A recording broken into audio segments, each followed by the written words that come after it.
할렐루야. 9월 달에는 진리 되신 예수님 안에서 살자라는 제목 가지고 우리가 살려고 합니다. 모든 성도들 가정 위에 하나님의 놀라우신 은혜와 사랑이 함께 하시길 주의 이름으로 축복합니다. 축복합니다. 오후 예배 때 로마서를 왜 읽어야 하나 말씀을 전하겠지만 이게 로마서 쪽복음이 되겠습니다. 두께는 이 정도 되고요.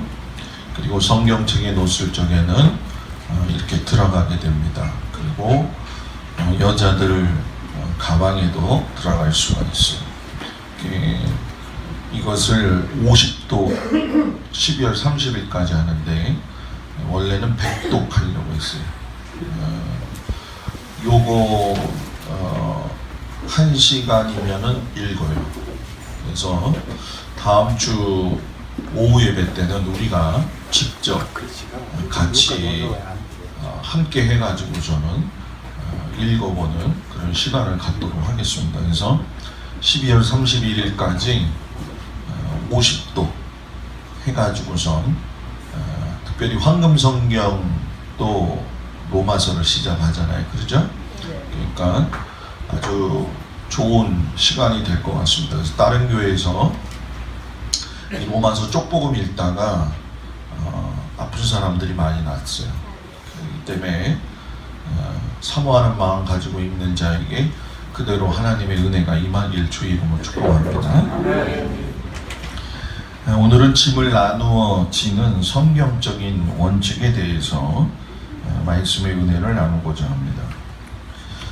나라의 일을 대통령이 혼자 할 수가 없지요. 그래서 대통령이 바뀌면 그때마다 대통령을 도울 수 있도록 각 장관을 뽑는 것을 우리가 보게 됩니다.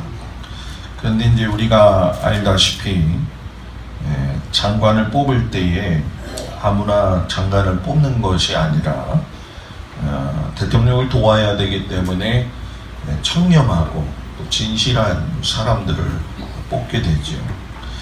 근데 이제 우리가 청문회를 이제 보면 여러분들이 느끼시겠지만 저는 그런 생각을 해요. 장관을 뽑아가지고 대통령을 도우라는 게 청문회지 한 사람의 인격에 모욕을 줘가지고서는 인격을 깎아내리는 거는 아니지 않나. 왜 그러냐면은 저도 마찬가지겠지만 여러분들도 털어서 먼지 안 나는 사람은 한 사람도 없어요. 그렇기 때문에 사람에게 제일 중요한 게 뭐냐면 내가 부족하다는 걸 인정하는 사람은 그 사람 괜찮은 사람입니다. 내가 부족하다는 걸 아는 사람은 항상 삶에 있어서 경계심을 가지고 자기의 삶을 어떻게 살 것인가 늘 고민하는 사람이기 때문에 그런 인생을 산다면은 여러분 부끄러움이 좀 있겠지만 그래도 진실되게는 살려고 노력하는 사람이다. 저는 늘 그런 생각을 가지고 있어요. 우리가 신앙생활도 마찬가지인 것 같아요. 교회가 구조적인 행정적인 면으로 보아야 될 때도 있는 것이 사실입니다. 그래서 담임 목사가 성도들의 그 신앙을 도와야 되고 또 성도들은 담임 목사의 목회를 돕는 것이 가장 중요한 거죠. 나라가 잘 되려면 삼박자가 잘 맞아야 되는 것처럼 교회도 삼박자가 잘 맞아야 돼요. 그래서 이제 대표적으로 이제 성도들 가운데에서는 장로님들을 우리가 뽑아서 교회 일을 치리하게 할 적에 장로님이 가지고 있는 책임이 뭐냐면 목사의 목회를 협력하고 성도들을 돌보는 거죠. 돌본다라고 하는 건 모범이 돼야지 돌볼 수가 있는 거예요. 그런데 장로님들도 마찬가지고 우리 모두가 저도 그렇지만 부족합니다. 목사가 목회하면서 완벽하지 않아요. 오늘 제가 아침에 나올 적에 뉴스앤조이의 그 기사를 읽어보니까 우리가 말하는 목사님의 30가지 상이라고 해가지고서는 나온 걸 제가 읽어봤어요. 거기에서 보니까 참 부족한 게 많다 이런 생각이 들었어요. 근데 여러분, 목회는 부족한 사람이 하기 때문에 하나님의 일을 완벽하게 할 수는 없어요. 여러분들도 성도의 삶을 살지만 완벽하게 성도의 삶을 살 수는 여러분 뭐예요? 없어요. 근데 허물을 찾으려고 한다면은 참 많이 보입니다. 우리가 잘 알다시피 목사는 한 사람이고 성도는 수십 명, 수백 명 되죠. 그러니까 10사람이 보는 목사의 허물과 100명이 보는 또 허물은 계속 늘어나기 마련이에요. 좋은 것만 좋은 것이 아니기 때문에 그렇다는 거죠. 그래서 때로는 제가 목회하면서 느끼지만 목사는 성도들 앞에서는 웃고 혼자 있을 때는 뒤에서 우는 경우가 많이 있어요. 왜 그러느냐 하면은 저도 맨 처음에는 소명감 가지고 일하기 때문에 그것이 다라고 생각을 했는데 하다 보면 하나님이 주신 그 목회의 길이라 할지라도 감당하면 할수록 부담이 되어지는 것이 사실이에요. 여러분, 가정도 저는 마찬가지라고 생각해요. 남편의 자리가 얼마나 소중한지, 아내의 자리가 얼마나 소중한지, 각자의 그 가진 그 위치의 틀 안에서 서로를 갖다가 뭐예요? 가까이 있기 때문에 우리가 그 귀중함을 모르는 것이지, 부재하게 될 경우에는 그 자리가 굉장히 크다는 걸 우리가 알게 됩니다. 그래서 사람이 받는 스트레스 가운데에서 제 1순위가 뭐냐면은 자기 배우자의 죽음이 1순위예요. 스트레스가. 그 다음에 이제 부모님의 죽음이라든가 또는 부부의 이혼, 이런 것들이 이제 2순위가 된다고 하죠. 남편이 부족한 걸 아내가 채워야 되고, 아내가 부족한 걸 이제 남편이 채워야 돼요. 그래서 여러분, 허물도 부끄러움도 칭찬도 서로를 북돋아 주는 것도 함께 가야 하기 때문에 뭐예요? 필요하다라는 거죠.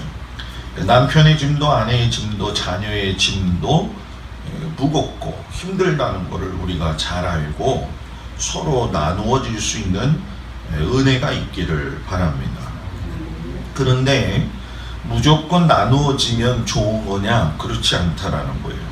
여기에도 성경적인 법칙이 있고 원칙이 있죠. 성도가 목사의 위치에 서 있어도 안 되고, 또 자녀가 부모의 위치에 서 있어도 안 되는 것처럼 문제가 생긴다는 거죠. 그래서 오늘은 성경적인 원칙을 제가 3가지로 같이 은혜를 나누려고 하는데, 그 중에 하나가 뭐냐면, 먼저 같이 짐을 질 자들을 위해서 하나님 앞에 간구하고 기도하라는 거예요. 이스라엘 백성들이 보여주는 원망과 불평의 모습을 보면서 아마 여러분들도 그렇고 저도 지치기도 하지만은 또 어떻게 보면 내 자신의 여러분 뭐예요? 모습이기도 한 것이 사실입니다. 하나님의 인도하심에 대해서 우리가 감사함을 느낀다.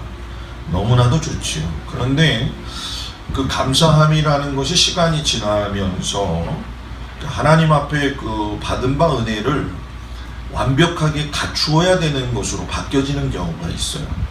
하나님이 주신 은혜에 대해서 자족할 줄 알고 만족할 줄 알아야 되는데, 사람은 그 마음에 욕심이 있기 때문에 더 완벽한 걸 원하고 더 좋은 것을 원할 때가 있다라는 거예요.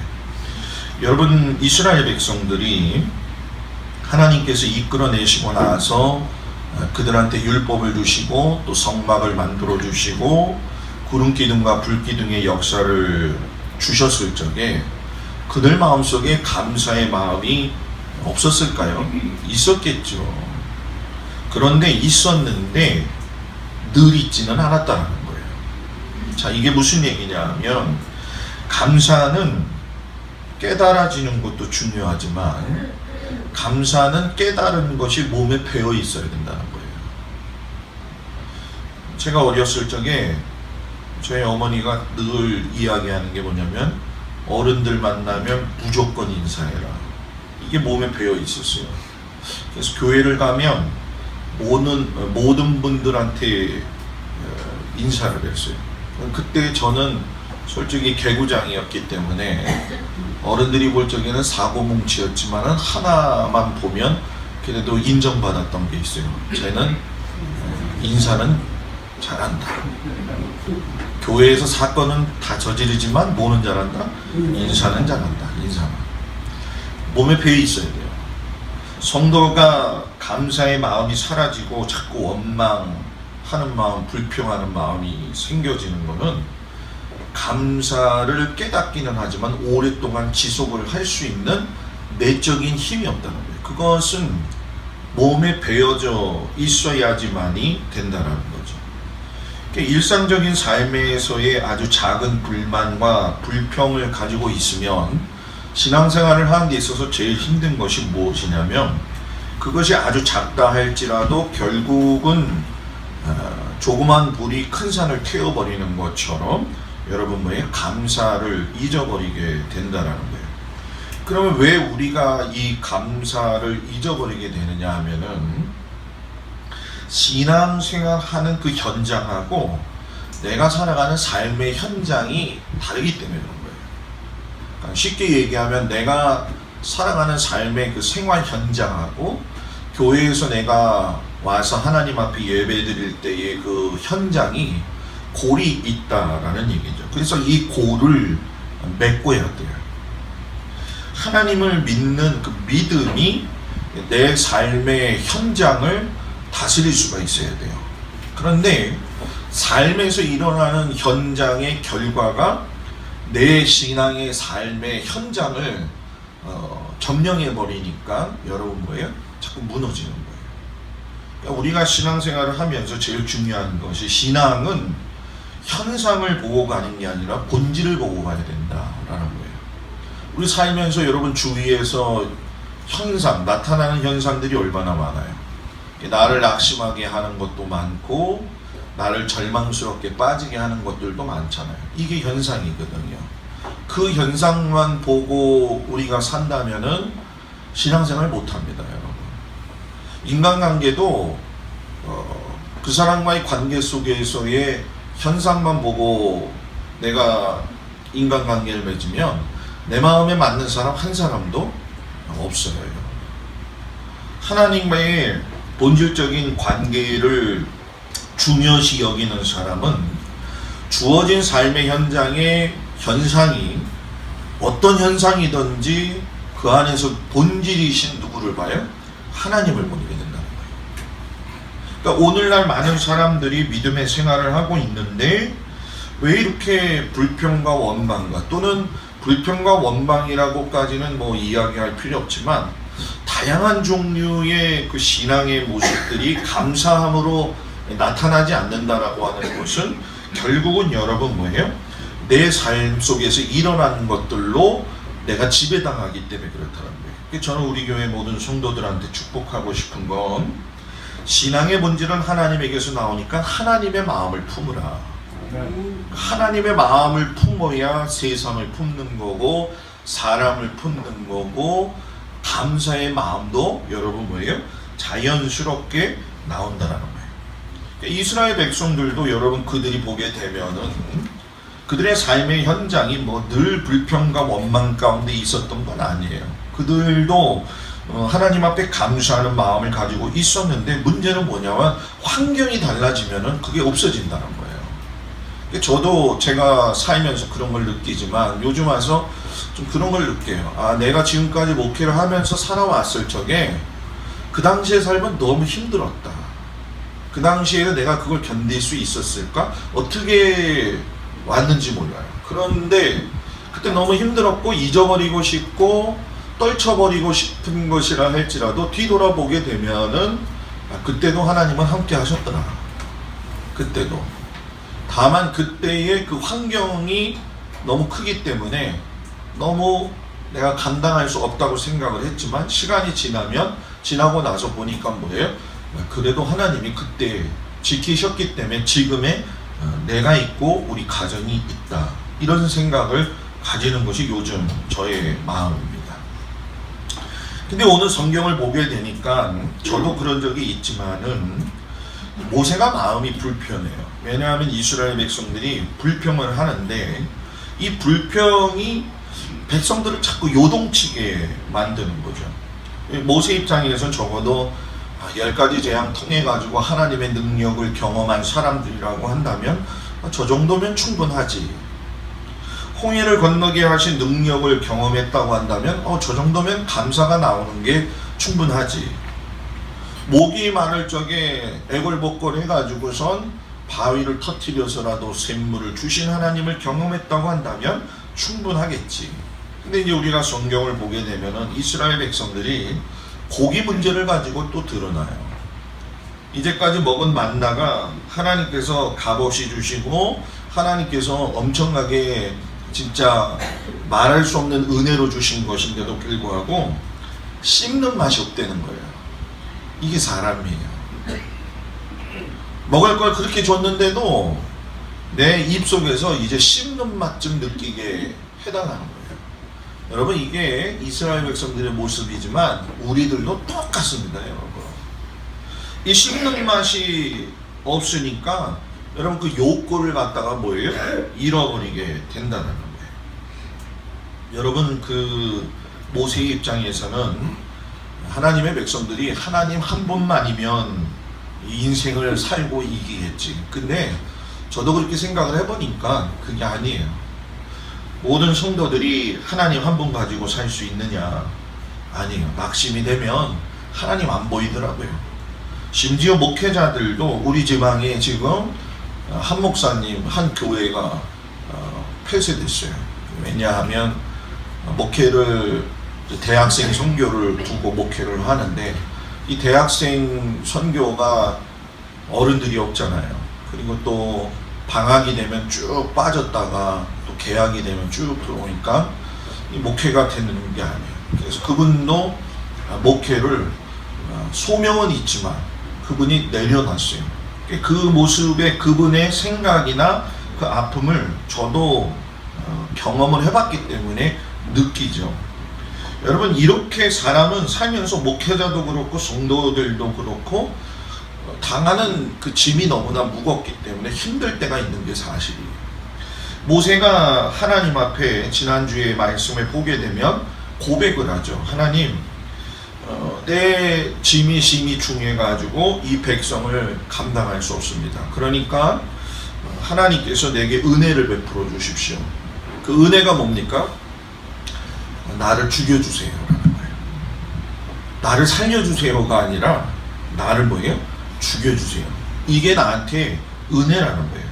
한계를 느낀 거죠. 그러면 이때 모세가 그렇게 하고 무너졌느냐? 아니라는 거예요. 하나님 앞에 마지막으로 간구했어요. 하나님, 이 문제를, 또 이 한계를 넘어갈 수 있도록 나에게 동역자를 주십시오. 그러니까 모세의 기도를 하나님이 들으셨어요. 그러니까 힘들면 하나님 앞에 간구해야 된다는 거예요. 짐이 무거우면 혼자 지지 말고 하나님께 같이 지고 갈 자를 구해야 된다는 거예요. 근데 이제 여기서 우리가 좀 더 이제 구체적으로 우리 생활에 적용을 해야 된다고 한다면, 내 짐도 무겁지만 다른 사람의 짐도 뭐예요? 무겁다는 걸 알아야 돼요. 그렇다고 한다면 제가 굳이 여러분들한테 이런 이야기를, 말씀을 전하는 건 뭐냐면, 여러분들이 함께 지고 갈 그 짐진 것을 세상 사람들이 하는 방식처럼 하지 말라는 거예요. 쉽게 얘기하면 믿음의 동역자, 나하고 같이 기도해 줄 수 있는 사람을 간구하라는 거예요. 여러분, 사람이 아무리 힘들어가지고 내가 누구한테 가가지고서는 내 힘든 거 얘기하면은요, 다 들어주는 것 같아요, 처음에는. 근데 아니더라고요. 제가 목회 초기 때 실수했던 것 중에 한 가지가 뭐냐면은, 이게 목회하면은 진짜 사람들과의 관계가 어려울 때가 있어요. 그러면 성도들이나 또는 사람한테 이야기를 했었어요. 그때 물론 저뿐만이 아니라 모든 목사가 경험했던 부분들이겠지만 저 사람한테 이야기하면 저 사람이 내 마음 알아줄 것 같고 또 그렇게 또 들어요. 근데 시간이 지나고 나니까 그게 아니더라고요. 사람이 힘들면 하나님 앞에 이야기하는 게 낫지 사람한테 이야기할 필요가 없다.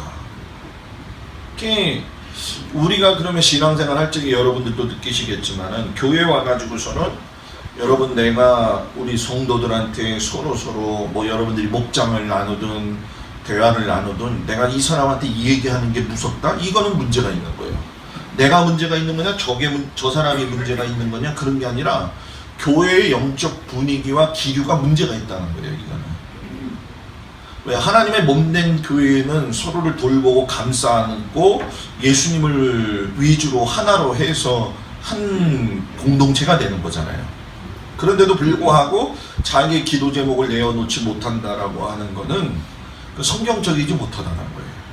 오늘날 그런 성경적이지 못한 교회들이 많이 있는 게 사실이에요. 그래서 저도 목회 철학을 사랑을 실천하여 율법을 완성하는 교회라고 세웠던 이유가 바로 그 부분이에요. 이게 제가 죽기 전에 이게 이루어질지 안 이루어질지는 저도 잘 몰라요. 그러나 분명한 거는 미드라시에 보게 되면은 모세가 지쳐 있을 적에 하나님께서 그 말씀을 하셔요. 미드라시에서 뭐라고 이야기를 하냐면은 모세야 내가 네 백성을 인도하라고 너에게 지혜를 주었다. 그리고 멀리 바라볼 수 있는 안목도 주었고 믿음도 주었다. 그러니까 너를 내가 확실히 구별되게 해주었다. 근데 너는 구별해줬음에도 불구하고 포기하려고 한다. 자 이제 너를 도와줄 사람들을 선택하라. 그러면 그 사람이 같은 능력으로 일하게 될 것이다. 그러면 너는 이제부터 혼자 일하지 않아도 된다 라고 이야기를 해요. 사람이 안목이 있고 믿음이 있어도 얼마든지 여러분 뭐예요? 포기할 수 있다라는 거예요. 그런데 내가 뭐예요? 너에게 같이 일할 사람을 부여해 줬다라고 하는 거예요. 그러니까 같이 뭐예요? 일해라라는 거예요. 그럼 파트너가 있어야 된다는 거예요. 신앙의 파트너. 여러분들의 인생 가운데서 제일 가까운 파트너는 누구예요? 남편이 되고 아내가 되겠죠.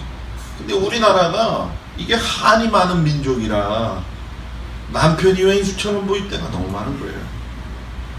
아내한테 만족하지 못할 때가 있는 거예요. 그죠? 그러니까 우리가 어떤 의미에서 본다고 한다면 왜 그런 일들이 일어나느냐? 결국은 짐을 지고 갈 적에 우리가 사람들한테 자꾸 실망을 당한다는 거예요. 그러면 실망당하지 않고 낙심되어지는 이 불평의 원망의 시간을 조금 더 우리가 효과적으로 나눌 거라고 한다면 세상 사람들은 그런다 할지라도 우리 믿는 사람들은 가져야 될 생각이 있어요. 그게 뭐냐면 우리 모두는 사람이다. 내 남편 속색이죠. 사람이다. 내 아내 내 얘기도 들어주지 않고 맨날 구박만 하는데 예? 그래도 뭐예요? 사람이다. 제가 예전에 여러분들한테도 그런 이야기를 했지만 저희 아버님이 술을 너무나도 좋아하셔가지고서는 술을 너무너무 좋아해요. 저희 아버님이 너무 그러니까는 저희 어머니께서 이제 동생하고 저를 초등학교 한 4학년인가 3학년 때 인천에 가면은 평양옥이라고 하는 갈비집이 있어요. 그 당시에 갈비집은 굉장히 비쌌죠. 그죠? 어머님이 동생하고 저를 갈비집 평양옥에 데리고 가더니 그날따라 태어나서 갈비를 그렇게 먹어본 적이 없어요. 진짜 입에 척척 붙어요. 그걸 먹고 돌아오는데 그때 교회가 율목교회예요. 그 율목교회 언덕길이 쫙 있습니다. 언덕길을 올라오면서 저희 어머니가 저한테 그런 얘기를 해요. 야 동수야, 동무가 이제는 엄마가 도저히 못 살겠다.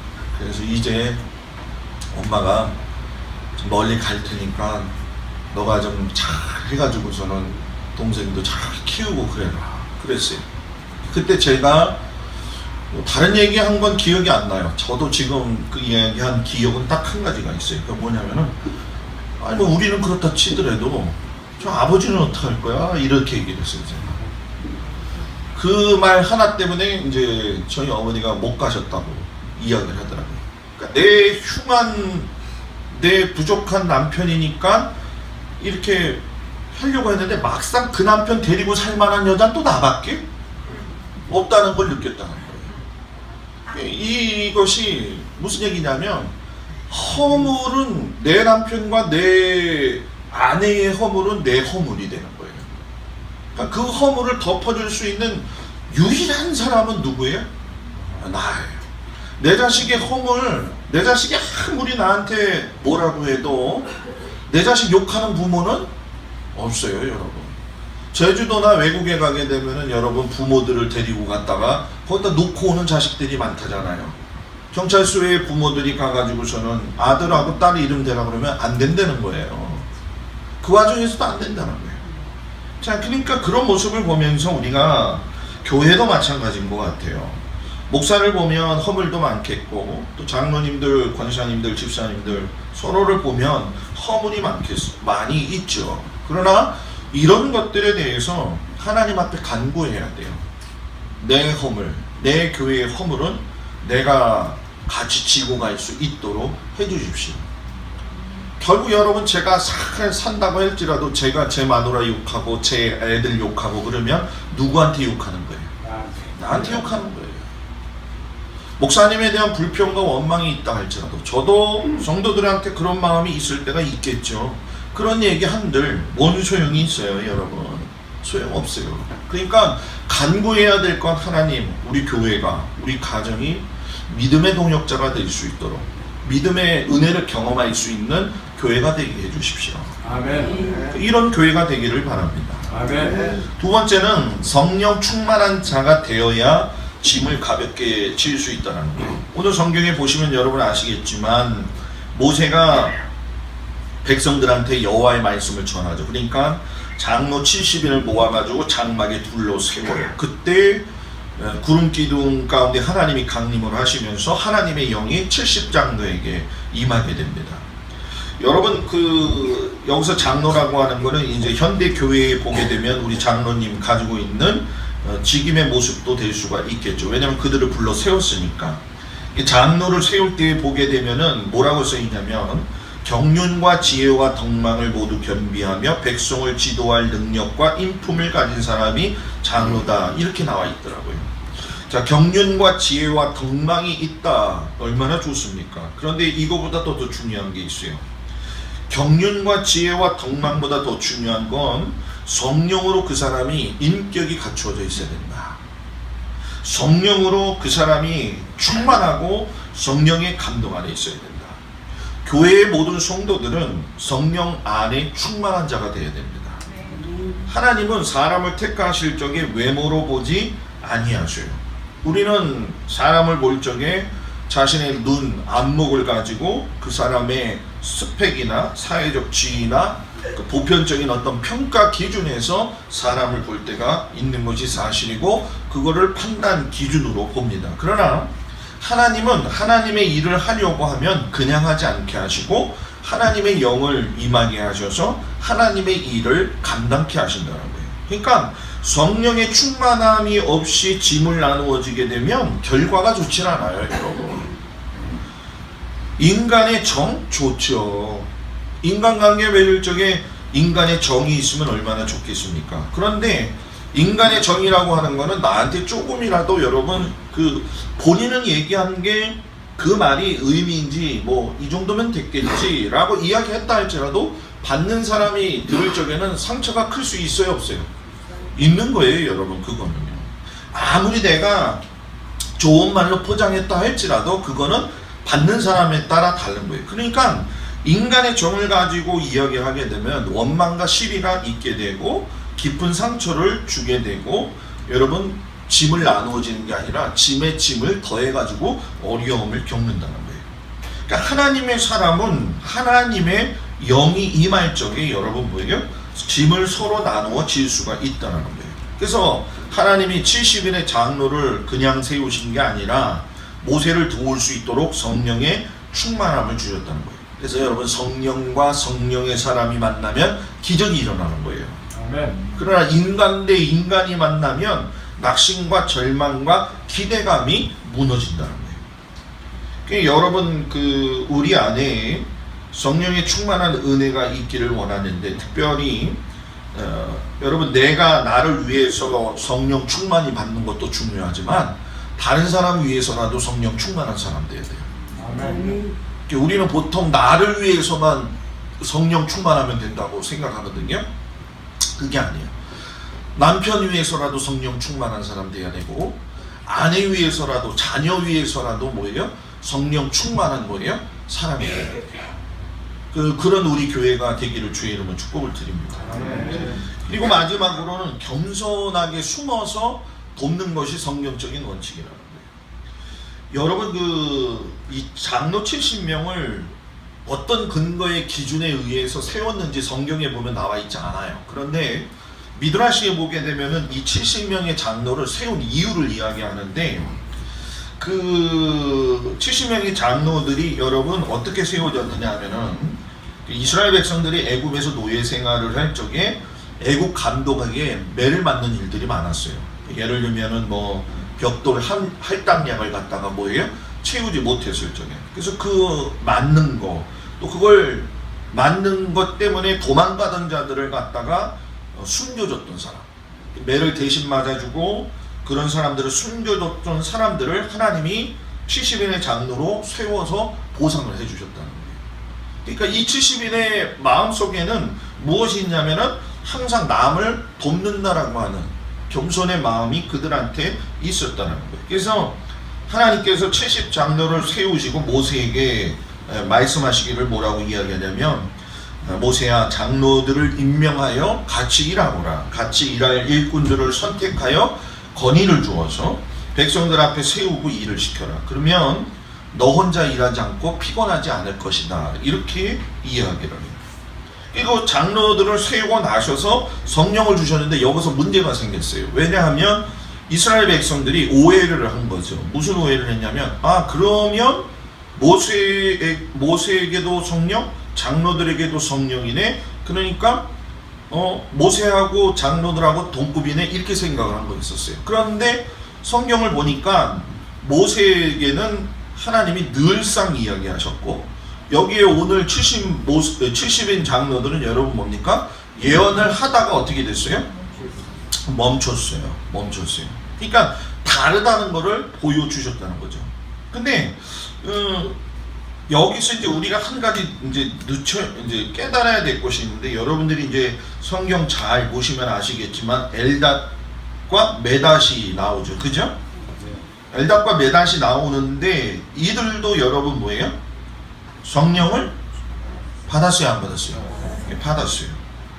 자, 여러분 우리가 70명 임명하라고 했을 적에 보통 각 지파에서 우리가 뽑거든요. 그러면 12지파니까는 어느 지파는 덜 줘도 안 되고 또 더 주어서도 뭐예요?